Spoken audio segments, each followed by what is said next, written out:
Sandra, and the possible dangers connected with them. But that meeting has been rescheduled for next week. Meanwhile, China is moving full speed ahead to develop AI, pushing the envelope to compete with the United States. Joining us now is Republican presidential candidate Vivek Ramaswamy to talk more about this. First of all, though, before we get into AI, you are a presidential candidate, one of only 3 declared in the Republican side. One of your fellow candidates indicted last night. Your response? So it would be convenient for many people running against Donald Trump if he were compromised or not in this race. But I'm speaking as an American when I say this is a national disaster. We should not want to live in a country, John, where the party in power uses police power to arrest its political opponents, and especially in a prosecution that's as politicized as this one. Alvin Bragg made a campaign promise to investigate Trump.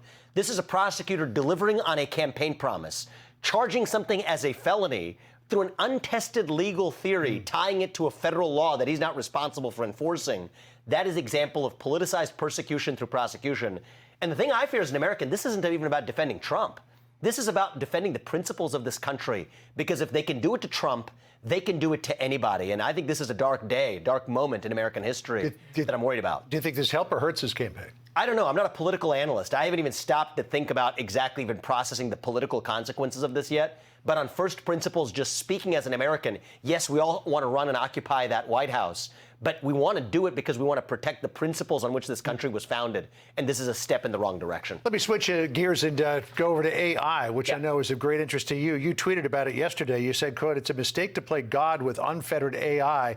And we've seen this movie before with gain-of-function research in the name of preventing global pandemics. Fauci et al. Created one. But here's the challenge. Just like last time, even if the U.S. curtails the problem, China won't. Tech CEOs, as we know, are urging a 6-month pause in AI. Do you expect that China would agree to that, or is China going to move full steam ahead? I think China is and will continue to move full steam ahead. And this is the Chinese model, right? Get the West to apply constraints to itself, say emissions caps when it comes to carbon emissions, without applying those same constraints to China. So here's my view. Unlike in the carbon debate, which I'm actually a big believer that we need to abandon the climate cult in this country, in this case, the problem and the threats posed by AI could be very real. And so I agree with the tech founders who signed this letter insofar as they're pointing out the problem. But I don't think the solution is for the United States to take any steps unless China and others are really marching to that same beat, borrowing from the framework, say, of nuclear arms non-proliferation treaties and the compliance measures that go with it. But I do think there are some real risks that we will have to grapple with. But the right answer is not for the United States to do it when China is unwilling to do the same. One of the big things that you have been fighting against in your personal life, and I know it's a central plank of your presidential campaign, is wokeism. I mean, you literally wrote the book on it. There's the book, Woke Inc. Some Republicans have a difficult time defining woke or wokeism. What is it to you?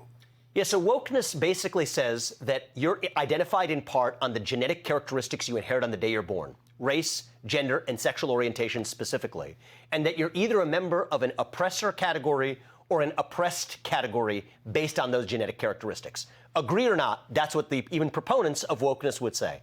Now, I'm against it because I think that's inherently divisive.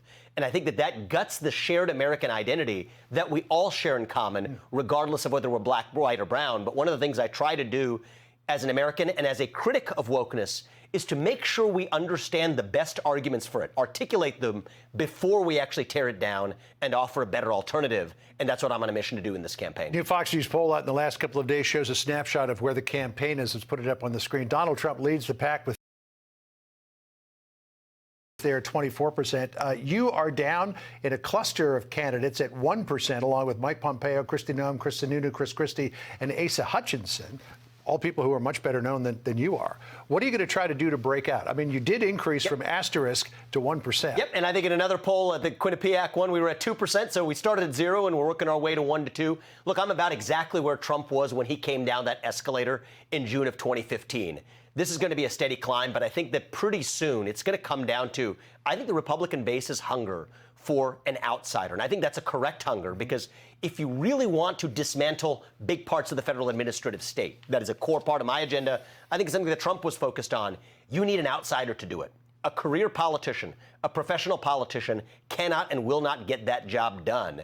And so I think that by this fall, I'm looking at this being a race between the outsiders, the non-professional politicians. And I think any of this polling before the debate stage doesn't really matter. History will teach us that it's what happens after those first debates that things really begin to change. But my message for the country is, look, I'm going to take that Trump agenda even further to put America first and to do it from a strong moral foundation as Reagan did to help us rediscover our shared national identity. That's why I'm in this campaign. I don't know what the criteria for qualification for the debate is, but that'll be a big target is for you to be on that debate stage. Yeah, we fully expect to be on that, and I'm looking forward to it. I think it'll be good for our party and good for the country. Vivek, good to have you on. Good to see you. Appreciate it. Thank you, John. All right, good luck. Stay connected with us. Subscribe to Secret Society News official YouTube channel.